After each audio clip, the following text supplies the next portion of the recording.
झट से बहुत कुछ सीखना है, TRS क्लिप्स हिंदी को सब्सक्राइब कीजिए। आप एक जोमेटो के डिलीवरी बॉय थे, जी भाई। करेक्ट? तब सोचा था कि जिंदगी ऐसे बन जाएगी? सोचा तो कभी नहीं था मैंने, वो सारा अनएक्सपेक्टेड था, सारा का सारा। जी। हाँ, तब आपका माइंडसेट क्या था, दिमाग में क्या था? दिमाग में मतलब कदे एक गोल फिक्स था मैंने कराया ना था, मतलब मैंने इतना कमाना है इतना कमाना, बस नू था ठीक ठाक गुजारा हो जा। मतलब मैं अपनी गेम तो जुड़ा रहा हूँ क्यों करे भी करके।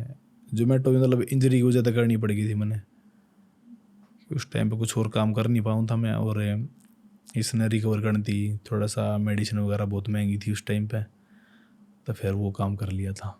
रोना आता था तब? ना रोना ना था, रोना ही बाज आया कर भाई। अगर मतलब सुबह उठा मैं भगवान का नाम लिया करूँ तो उस टाइम पर सोचने लग जाया करूँ, मतलब कितना दे दिया उसने, हमने मांगे भी ना था फिर भी। मतलब खुशी की वजह से रोना आता? हाँ, वो खुशी की वजह तो ये कि भाई भगवान हुआ है, बहुत हुआ है, मतलब मन ने तो इतना विश्वास था, पर उसने मेरे विश्वास तभी कई गुना ज़्यादा दे दिया मेरे से बिना मांगे। मतलब मैं मंदिर में भी जाया करूँ, मैं हाथ जोड़ के बस अग भाई सबकी सुख शांति बनी रहे बस। मैंने कहते उससे आगे नू भी ना कि ये मैंने यो दे दे, मैंने वो दे दे, मैंने सब उस पर छोड़ रखा था, जो वो करेगा ठीक करेगा। मैंने शायद इतनी तेज़ी वाली ग्रोथ नहीं देखी है किसी में 8 सालों में। मैं 8 साल से सोशल मीडिया पर हूँ, किसी की ग्रोथ इतनी ज़्यादा झट से नहीं हुई है जितनी आपकी हुई है। कुछ तो अलग हुआ होगा आपकी ज़िंदगी में, कुछ अलग है आप में, आपके दिल में। मेरे हिसाब से रोनेस हो सका वह चीज़, क्योंकि जो चीज़ कैमरे के सामने है वह है कैमरे के पीछे भी है, और लोग रिलेट कर पाऊँ उस चीज़ से, तो शायद इस वजह से उन्होंने इतना प्यार दिया। रील्स की वजह से आपको इतनी ज़्यादा सफलता मिली है। अब क्या सोचते हो रील्स के बारे में, रील्स शॉर्ट्स? ठीक है, इससे पहले मतलब टिकटॉक पर बनाया करते, वहाँ भी मतलब ठीक ठाक थे फॉलोवर। हाँ, उस टाइम पे देखने लग रहे लोग। मैं तो बस वो ही एक्सरसाइज के डाल दी यार, मतलब एक्सरसाइज तो मैंने करनी ही थी, वो रिकॉर्ड करके डाल दी, और वो देखने लगे लोग, कनेक्ट करने लगे कि भाई एक गांव का बंदा इतनी एक्सरसाइज कर रहा है, ये है वो, बस। ओके।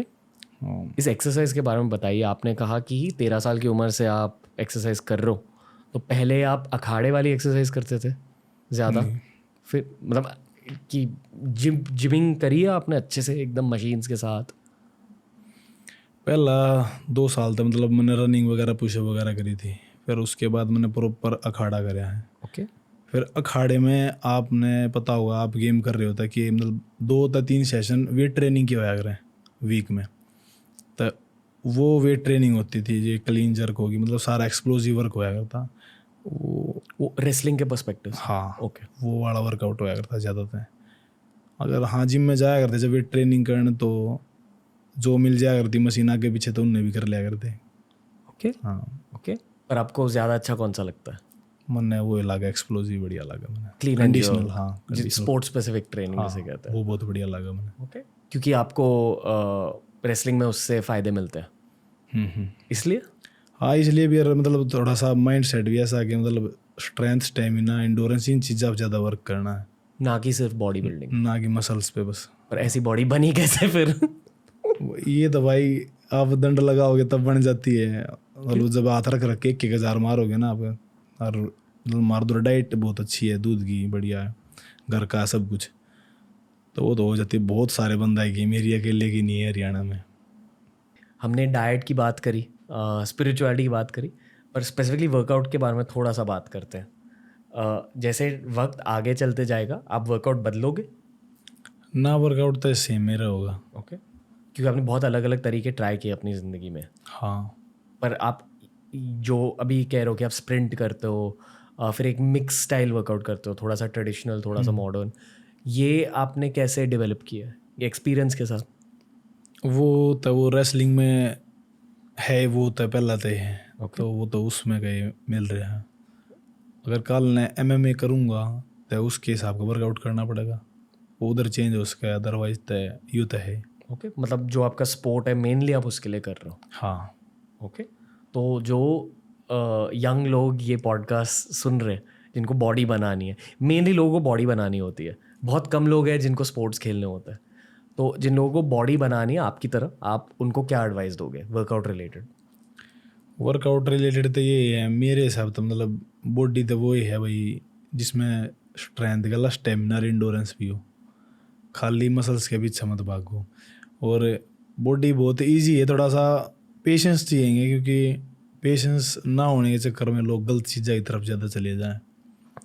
वो ये चीज़ दिखानी ज़रूरी है कि भाई आप नेचुरल वे तक बहुत ठीक ठाक एक डिसेंट फिजिक अचीव कर सको हो, पर सब्र नहीं होगा नहीं जिस इंसान में, तो वो ना कर पाओ कुछ भी। सब्र होना चाहिए सब्र होना चाहिए, थोड़ा सा ज़्यादा मुश्किल चीज़ ना है, आप थोड़ा टाइट टाइट बजट में भी आप सब कुछ कर सको हो, पर बात यह है आपने करनी हो और मतलब भीतर देवा चीज़ हो। क्योंकि ये मतलब आज के टाइम पे थोड़ा सा ऐसा चलन हो रहा है कि मतलब मैं जिम में जाऊँगा तो मेरे बैग में प्रोटीन भी होना चाहिए, ये भी होना चाहिए, वो भी होना चाहिए। तो थोड़ा सा बेसिक तो स्टार्ट करो, जो भी है जो चीज़ आगे आपने चाहिए उसकी थोड़ा सा एफर्ट और डाल लो, क्योंकि बॉडी आपने बनानी है तो उसकी एफर्ट भी आपके होंगे। कंसिस्टेंट रहो, हो जाएगा सब कुछ। आपको लगता है कि लोग यूट्यूब से सीख सकते हैं? मेरे हिसाब से बहुत कम सीख सके हैं, उफ, ओके। क्योंकि यूट्यूब पर जो कंटेंट है वो सारा एक नॉर्मल इंसान की है नहीं, वो सारा बॉडी बिल्डिंग कंटेंट है। मतलब जो आदमी काम कर रहा है वो 6 मील की कुकर प्रिपेयर करेगा, कुकर खाओगा, वो काम करेगा या मील पे ध्यान देगा, उसके मैक्रो सेट करेगा, कितना प्रोटीन लेना है, इतना कार्ब लेना है। तो मेरे साथ नॉर्मल आदमी दी थे ना, वो उनने चीज़ा ना देख के मतलब बहुत सारे लोग गिव अप कर दे हैं कि मतलब 6 मील कौन खाओगा भाई, छोड़ो नहीं करते हम तो, नहीं ठीक है। तो थोड़ा सा वह सोच बदलनी पड़ेगी कि भाई इतना कुछ ज़रूरी नहीं है। अगर आप 2-3 टाइम खाना रहे हो, उनमें आप ठीक ठाक प्रोटीन इंटेक है, उस तो आप आराम से अचीव कर सको जो आप चाहो, एक डिसेंट सी फिजिक। और प्रोटीन के लिए लोगों को क्या खाना चाहिए जो आप खाते हो? प्रोटीन का मतलब आप एक रिपोर्ट है, मेरा नाम तो याद नहीं है उसका, मतलब उसमें इनके निकाले थे अमीनो स्पाइक का था शायद वो, मतलब उसमें जो टॉप थी ना, टॉप प्रोटीन सोर्स थे वे 3 दूध से रिलेटेड थे।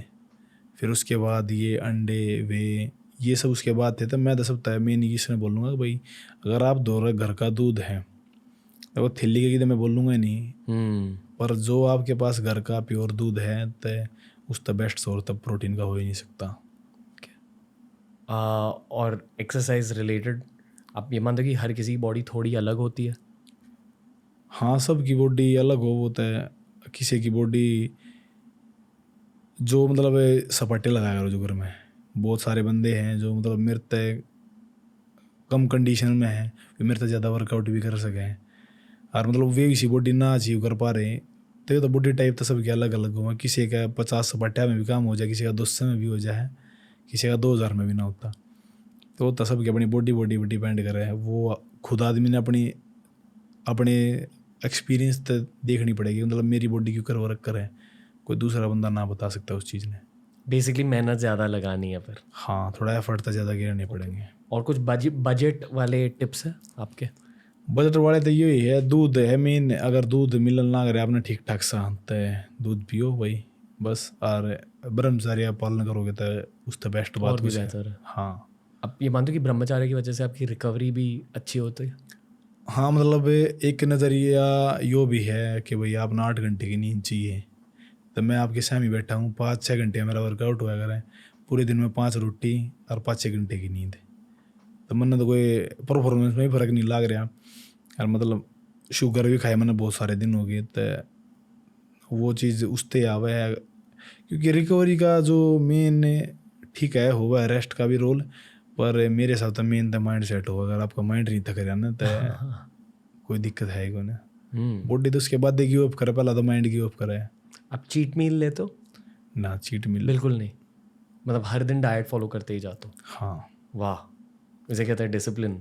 हाँ, चीट मिल मतलब मारे उधर तो ये हुआ खीर चूरमिया गवाया करे, तो चीट खीर और चूरमा, ओके। मतलब वो चीट मिल में चूरमा। चूरमा होता है, मतलब गुड़ और हाँ, रोटी का बनते समझ हैं। गया। जैसे दाल बाटी चूरमा। हाँ हाँ हाँ, वही वही। समझा।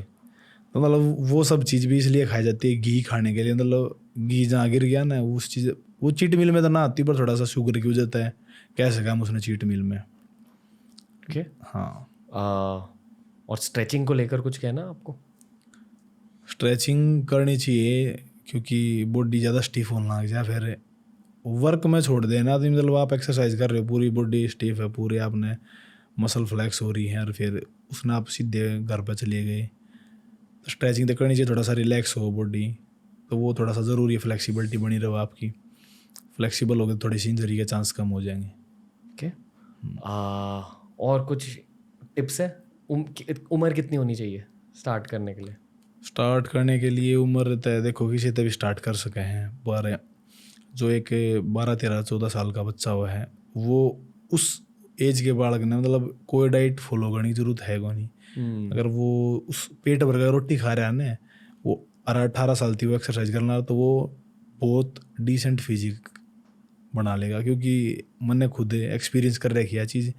स्टार्टिंग के दिन मतलब मैंने कोई डाइट फॉलो ना करी, जितनी रोटी मिली खा ली, लस्सी पी ली, दूध पी लिया, जो मिल लिया, मतलब कुछ फॉलो ना करा कुछ भी, भाई यो खाना वो खाना। उस टाइम में बस एक था भाई, एक्सरसाइज करनी है, सब तो ज़्यादा करनी है, परफॉर्मेंस देनी है। और मतलब बाद में सोशल मीडिया तो पता लगा कि मेरी बॉडी बन रही है। दोस्तों ऐसे ही बहुत सारे वीडियोस आपको मिलेंगे ये वाली प्लेलिस्ट में। सब्सक्राइब कीजिए और प्लेलिस्ट देखिए, सीखते रहिए, ग्रो करते रहिए। Happiness through curiosity on the Ranveer show.